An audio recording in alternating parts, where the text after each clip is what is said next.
থেকে 17 তারিখ সকাল 7টায় বাংলাদেশ সময় Algeria Argentina high voltage match. High voltage match কেন? আপনি যত দুর্বল কিংবা আর্জেন্টিনার সমশক্তিধর না এই টাইপের দল ধরেন আপনি খেলিয়ে দিলেন, আর্জেন্টাইনদের সাথে কোন একটা গ্রুপের ম্যাচে খেলিয়ে দিলেন। এখন সেই দলটা যেই দলই হোক না কেন, আর্জেন্টিনা মাঠে নামা, লিওনেল মেসি মাঠে নামা, এমি মার্টিনেজের উপস্থিতি, স্ক্যালোনির ট্যাকটিক্যাল বুদ্ধি, সবকিছু মিলিয়ে আর্জেন্টিনার প্রেজেন্সটাই হচ্ছে আমার কাছে মনে হয় ভোল্টেজ ক্রিয়েট করে। এবং সেই ভোল্টেজটা আপনারা সবাই জানেন যে ম্যাচ পূর্ব সংবাদ সম্মেলন হয়েছিল, যেখানটায় মাস্টার মাইন্ড লিওনেল স্ক্যালোনি ছিলেন। এবং সেখানটায় আপনারা কেউ মাইন্ড করেন না, ব্রাজিলের যে সাংবাদিকরা ছিল ব্রাজিলের প্রেস কনফারেন্সে, তার থেকে প্রায় 3 গুণ সাংবাদিক বাংলাদেশে বিভিন্ন মিডিয়া আউটলেটগুলো কভার করছে, লিওনেল স্ক্যালোনির সেই প্রেস মিটে ছিলেন। আর্জেন্টিনা ম্যাচ নিয়ে অনেক ধরনের আলোচনা রয়েছে এবং সেই আলোচনাগুলো একটা জায়গায় গিয়ে কিছুটা হলেও ধাক্কা খাচ্ছে। কারা খেলছে কারা খেলবে না, কাদের নিয়ে কনফিউশনস রয়েছে। এবং নাম্বার 9 নিয়ে সবচেয়ে বড় প্রশ্নের জায়গা, লিওনেল মেসির সাথে টপিক কি থাকবে, সেই প্রশ্নের প্রত্যেকটা উত্তর দেওয়ার চেষ্টা করবো। তবে তার আগে যারা কিছুটা হলেও আগের কয়েকটা ম্যাচ দেখে হতাশ হয়েছেন, তারা হয়তো আর্জেন্টিনা এবং আলজেরিয়ার এই যে ম্যাচটা হতে যাচ্ছে সকাল 7টায়, সেটা নিয়ে কিছুটা হলেও দ্বিধা দ্বন্দ্ব, টেনশন, কনফিউশনে থাকতেই পারেন। And that is very rational. কেন? কেপ ভার্দে স্পেনকে আটকে দিয়েছে। 40 বছর বয়সী গোলকিপার, যিনি অর্থের অভাবের কারণে তার মাকে খেলা দেখতে আনতে পারেন নাই, তার খেলা ভাই পুরো পৃথিবীর মানুষ দেখেছে, সরাসরি দেখেছে, অনলাইনে দেখেছে, খবরে পড়েছে, and he became the hero of that particular match. প্রথম ওয়ার্ল্ড কাপ খেলতে নেমে একটা ছোট্ট দেশ যারা হচ্ছে 10টা বিচ্ছিন্ন দ্বীপ নিয়ে গঠিত, তারা চমক দেখিয়েছে। সৌদি আরবিয়া উরুগুয়েকে, বিশ্বকাপ মানে উরুগুয়ের চ্যাম্পিয়নশিপ দিয়ে শুরু হয়েছিল, আটকে দিয়েছে। এবং ব্রাজিল, তারা মরক্কোর সাথে সব জায়গার যে প্রেডিকশন ছিল সেটা হচ্ছে 2-1 অন ফেভার অফ ব্রাজিল, ধাক্কা খেয়েছে, শেষ পর্যন্ত ম্যাচ ড্র হয়েছে। সো আর্জেন্টিনা আলজেরিয়া ম্যাচটাও কি এরকম কিছু একটা হবে? Those teams, those are favourite, যাদের কাছ থেকে কনভিন্সিং উইন সবাই এক্সপেক্ট করে, তারা ধাক্কা খাচ্ছে। আর্জেন্টিনাও কি সেই পথেই যাচ্ছে কিনা, বা ম্যাচের ফল according to the hype or voltage of that particular match, according to the status of the stars, সেদিকেই যাবে? কনফিউশন রয়েছে। তবে এখন পর্যন্ত মনে হচ্ছে আর্জেন্টিনার ক্ষেত্রে তেমনটা ঘটার সম্ভাবনা নেই, কারণ they are going smoothly and they are going too good. Last বার যখন আর্জেন্টিনা শুরু করলো তাদের ওয়ার্ল্ড কাপ ক্যাম্পেইন সৌদি আরবিয়ার বিপক্ষে, যে ওয়ার্ল্ড কাপটা আমি কভার করেছিলাম, প্রথম ম্যাচে আর্জেন্টিনা হেরে গেল এবং পরাজিত সেই দলটা শেষ পর্যন্ত গ্রুপ স্টেজে টপ হয়ে নকআউটে গেল এবং শেষ পর্যন্ত তারা চ্যাম্পিয়ন হলো। এখন এই চ্যাম্পিয়নশিপ নিয়ে আলোচনা করতে গেলে কয়েকটা নাম সামনে আসবে। 1 নাম্বার নাম যেটা আসবে সেটা লিওনেল মেসি। আমি কেন এই আলোচনা করছি একটু পরেই বুঝতে পারবেন। 2 নম্বর নাম, লিওনেল মেসির থেকে কোনো অংশেই তার ভূমিকা, অবদান এবং তার যে পারফরম্যান্স কম ছিল না, এমি মার্টিনেজ। লাস্ট মোমেন্টে আর্জেন্টিনা হেরেও যেতে পারতো যদি ওই দুর্ধর্ষ সেভস গুলো তিনি করতে না পারতেন। 3 নম্বর যে নামটা সেটা হচ্ছে আলভারেজ।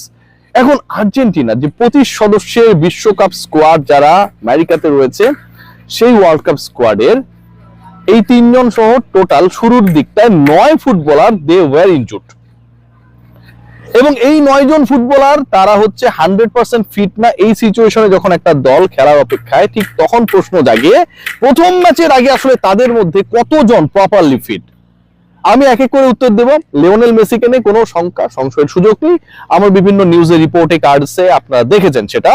এমি মার্টিনেজের আঙ্গুল নিয়ে অনেক আলোচনা ছিল, ভাঙা আঙ্গুল, খেলতে পারবেন কিনা, তাকে আমরা সেই আগের রূপে দেখতে পারবো কিনা।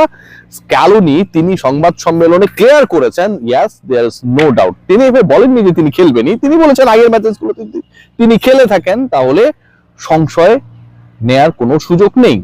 সো আর্জেন্টিনার 2 জন গুরুত্বপূর্ণ ফুটবলার, তাদের প্রেজেন্স নিয়ে, স্টার্টিং 11-এ তাদের প্রেজেন্স নিয়ে ইনফ্যাক্ট কোনো ধরনের সুযোগ নেই যে তারা ইনজুরির কারণে বাদ পড়ে যাবেন বা স্টার্টিং লাইন আপে থাকবেন না। এখন আলোচনায় রয়েছে আলভারেজকে নিয়ে আলোচনা। আলভারেজকে নিয়ে আলোচনার কারণটা হচ্ছে যে আগের যে 2টা ম্যাচ আর্জেন্টিনা খেলেছিল, সেই 2 ম্যাচ হন্ডুরাস এবং আইসল্যান্ডের বিপক্ষে আলটিমেটলি আলভারেজ থাকতে পারেন না ইনজুরির কারণে, এবং তার ওই জায়গাটাকে রিপ্লেস করেছিলেন লাউটারো মার্টিনেজ। লাউতারো মার্টিনেজ এবং হুলিয়ান আলভারেজ এই দুইজনের পারফরমেন্স যদি দেখি, ইন্টার মিলানের হয়ে মার্টিনেজ 41 ম্যাচে 22 গোল করেছেন, অ্যাটলেটিকোর হয়ে আলভারেজ করেছেন 49 ম্যাচে 20 গোল, নিক টু নিক। কিন্তু এই দুয়ের মধ্যে স্টার্টিং লাইন আপে উইথ লিওনেল মেসি নাম্বার 9 এর ভূমিকায় যে থাকবে একজনই থাকবে। এখন সেই ফুটবলার থাকবেন যিনি আসলে ইনজুর্ড এবং ইনজুরির কারণে তিনি আইসল্যান্ড হন্ডুরাসের বিপক্ষে প্রস্তুতি ম্যাচে প্রস্তুত হতে পারেন নাই, নাকি ওই দুই প্রস্তুতি ম্যাচে আলো ছড়ানো, গোল করানো, গোল করা মার্টিনেজ থাকবেন? সেই প্রশ্নের যদি উত্তর আপনি খোঁজার চেষ্টা করেন, লজিক্যালি আমার কাছে মনে হয় যে মার্টিনেজের থাকার চান্সটা অনেক বেশি। লাউতারো এবং মেসি আক্রমণে তারা দুজনেই থাকবে, কিন্তু কোচেস চয়েস বলে একটা ব্যাপার থাকে ফুটবলে, সেই জায়গায় Alvarez again he is 100% fit to play the next match, the opener of Argentina's World Cup campaign 2026. So আমার কাছে যেটা মনে হয় যে despite having or doing very good, ultimately লাউতারোর চান্সেসটা স্টার্টিং লাইন আপে দেখার খুবই কম। What about the injury concerns of the other footballer? আমি একটু মিডফিল্ডে যাই, যেহেতু অ্যাটাক থেকে নিচে নামার চেষ্টা করছি। মিডফিল্ডে ভাই খুব বেশি আলোচনা করার সুযোগ নেই, এবং এখানটায় যেই ফুটবলারদেরকে আমরা দেখে অভ্যস্ত তারাই থাকবেন। রদ্রিগো ডি পল চলে না, কিন্তু ওই যে লিওনেল মেসি থাকলে পলকে রাখা লাগবে। So De Paul will be there. এর সাথে থাকবে এনজো ফার্নান্দেজ এবং গত বিশ্বকাপে আলো ছড়ানো, চান্সেস ক্রিয়েট করা, মিডফিল্ডে দাপট দেখানো অ্যালেক্সি ম্যাক অ্যালিস্টার। সো এই দুজন they will make the role, they will do the role, যে বলটাকে কিভাবে আলটিমেটলি সামনে বাড়ানো যায়, এবং সাপ্লাই চেইন হিসেবে কিন্তু এখানটায় কাজ করবে। লিওনেল মেসিও সবসময় উপরে থাকবেন তেমনটা না, তিনিও সামটাইমস ওই নিচে হচ্ছে মিডফিল্ড জেনারেলের ভূমিকায় থাকবেন। গোলকিপিং পজিশন নিয়ে কোনো সমস্যা নেই, তবে দুজনের ইনজুরির কারণে যে খেলা হচ্ছে না এটা মোটামুটি আর্জেন্টিনার জনপ্রিয় গণমাধ্যম টিওয়াইসি স্পোর্টস জানিয়ে দিয়েছে। সেই দুজনের একজন লেফট ব্যাক তাগলিয়াফিকো এবং মিডফিল্ডার বোকা জুনিয়র্সের হয়ে যিনি সাধারণত খেলেন পারেদেস। অর্থাৎ আর্জেন্টিনা তাগলিয়াফিকো এবং পারেদেসকে ছাড়াই আসলে তাদের প্রথম ম্যাচটার পুরো পরিকল্পনা সাজাবেন। টেনশনের জায়গাটা কোথায়? টেনশনের জায়গা হচ্ছে গেলবার যখন আর্জেন্টিনা শুরু করেছিল তাদের বিশ্বকাপ মিশন, তখন তো তারা ডিফেন্ডিং চ্যাম্পিয়ন ছিল না, সো প্রেসার কম ছিল। সৌদির বিপক্ষে তারা হেরে গিয়ে যেই প্রেসারটা ক্রিয়েট হয়েছিল সেটা অনেক pressure, but before that match প্রেসারটা কম ছিল।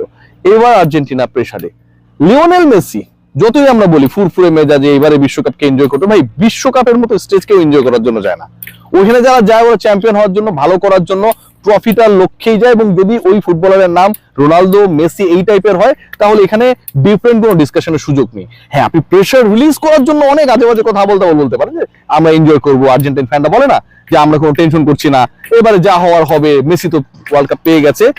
আগামীকাল সকাল 7:45 থেকে তারা টিভির সামনে বসবে হচ্ছে আর্জেন্টিনা যেন বিশ্বকাপ জয়ের মিশনে প্রথম ম্যাচটা ভালো করে, এটাই সত্য। এখন এই টেনশনকে যদি দূরে ফেলিয়ে দেওয়া যায়, তাহলে থাকে স্ট্যাট। আলজেরিয়ার বিপক্ষে নামার আগে এবারের ওয়ার্ল্ড কাপটা একটু উল্টাপাল্টা হচ্ছে। স্পেনকে নিয়ে কত এক্সপেকটেশন, তারা সেটা ফুলফিল করতে পারেনি। ব্রাজিলের স্টার্টিংটা আসলে যতটা এক্সপেক্টেড ছিল সেটা হয় নাই। উরুগুয়ের মতো দল শেষ পর্যন্ত আটকে গেছে, এবং এর থেকেও বড় ব্যাপার সেটা হচ্ছে কেপ ভার্দের মতো দলও চমক দেখিয়েছে।